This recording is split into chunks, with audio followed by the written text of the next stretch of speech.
अस्सलाम वालेकुम, आप देख रहे हैं उर्दू पॉइंट। मेरा नाम दानिश हुसैन। निगरान सेटअप कैसे बनता है, वज़ीर आला का इंतखाब किस तरह से होता है निगरान सेटअप में, और ख़ासतौर पे हम पंजाब की बात करेंगे क्योंकि आजकल पंजाब के मामलात ऐसे हैं और पंजाब में अब इंतखाबात कब हो सकते हैं। इन सारी चीज़ों पर और आइन की रोशनी में हम कुछ बातें करते हैं और ये सारे बरहले जितने भी होते हैं इसमें वो हम आप तक पहुँचाते हैं। सबसे पहले वज़ीर आला की बात करते हैं। जिस तरह से आपको याद है कि कुछ रोज़ पहले वज़ीर आला पंजाब ने असम्बली तहलील करने की समरी जो है वो गवर्नर को भेजी। 48 घंटे का वक्त होता है और 48 घंटे के अंदर गवर्नर पंजाब या किसी भी सूबे का गवर्नर जो है वो समरी पर दस्तखत करता है और आइन के मुताबिक गवर्नर को इख्तियार नहीं है कि वो वज़ीर आला की समरी को रिजेक्ट कर सके। अब चूँकि दस्तखत नहीं हुए तो 48 घंटे के बाद ऑटोमेटिकली आइन के मुताबिक जो है ये असम्बली तहलील हो गई।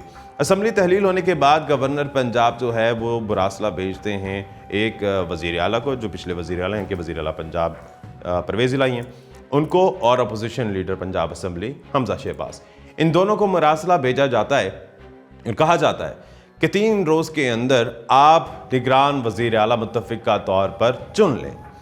अगर 3 दिन के अंदर निगरान वज़ीर आला का इंतखाब हो जाता है तो फिर वही निगरान वज़ीर आला होता है और उस पर गवर्नर का काम सिर्फ ये होता है कि उस पर दस्तखत करें, अप्रूव कर दें और निगरान सेटअप की जो कार्रवाई है वो शुरू हो जाती है। अगर इन 3 रोज़ में फ़ैसला नहीं हो पाता वज़ीर आला और अपोजिशन लीडर की जानिब से तो फिर अगला मरहला क्या है वो मैं आपको बताता हूँ। लेकिन उससे पहले ये बता दूँ कि अभी जो डेवलपमेंट है कि परवेज़ इलाही की जानिब से 3 नाम आए PTI से मशावरत के बाद, जिसमें मोहम्मद नसीर खान, अहमद नवाज सुखेरा और नासिर खोसा साहब। ये 3 नाम, जिसमें से नासिर खोसा साहब ने तो खैर माजरत कर ली है निगरान वज़ीर आला बनने की, और नासिर खोसा साहब पर एतराज़ मुस्लिम लीग नून को भी नहीं था। ख्वाजा आसिफ ने भी इस बात का इज़हार किया। याद रहे कि 2018 में जब निगरान सेटअप बना था तब भी नासिर खोसा साहब का नाम आया था। ऐन वक्त में नासिर खोसा साहब की जगह हसन अस्करी रिजवी साहब जो हैं वो निगरान वज़ीर आला बने थे। अब ये 3 दिन के अंदर अगर ये वज़ीर आला और अपोजिशन लीडर कोई नाम चुन नहीं सकते तो फिर ये मामला जाएगा स्पीकर के पास। स्पीकर असम्बली, जैसे कि आज कल सब्तैन खान साहब हैं इस दौर में, तो सब्तैन खान साहब एक कमेटी बनाएंगे।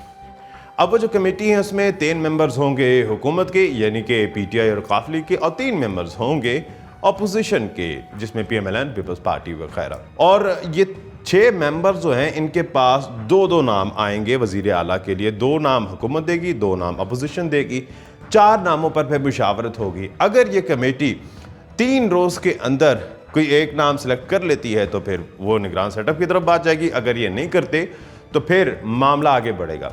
आगे कहाँ जाएगा? आगे जाएगा इलेक्शन कमीशन ऑफ पाकिस्तान के पास। इलेक्शन कमीशन ऑफ पाकिस्तान दोबारा से 2-2 नाम लेगा, 2 नाम हुकूमत से, 2 नाम अपोजिशन से, और फिर इलेक्शन कमीशन के पास होंगे 2 रोज़ का वक्त। 48 घंटे के अंदर इलेक्शन कमीशन ऑफ पाकिस्तान ने इन 4 नामों में से किसी एक नाम को सिलेक्ट करना है।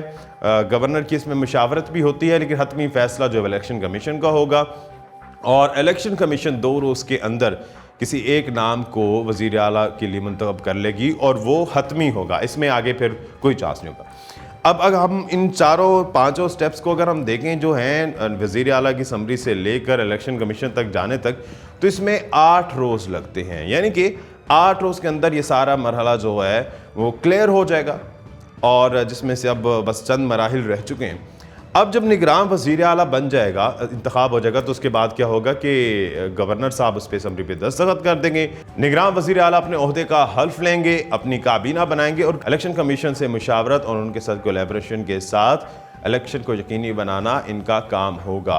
एक और बड़ी अहम शर्त इसमें लाजिम है और वो ये है कि निगरान वज़ीर आला, उनकी काबीना का कोई मेंबर इलेक्शन नहीं लड़ सकता, बल्कि फर्स्ट ब्लड में से भी कोई इलेक्शन नहीं लड़ सकता। फर्स्ट ब्लड मींस आपके माँ बाप, बहन भाई, औलाद, ये लोग इलेक्शन में हिस्सा नहीं ले सकते ताकि शफाफियत को यकीनी बनाया जा सके। अब आ जाते हैं कि इलेक्शन कमीशन आगे क्या करेगा, इंतखाबात जो है वो किस तरह से करेगा।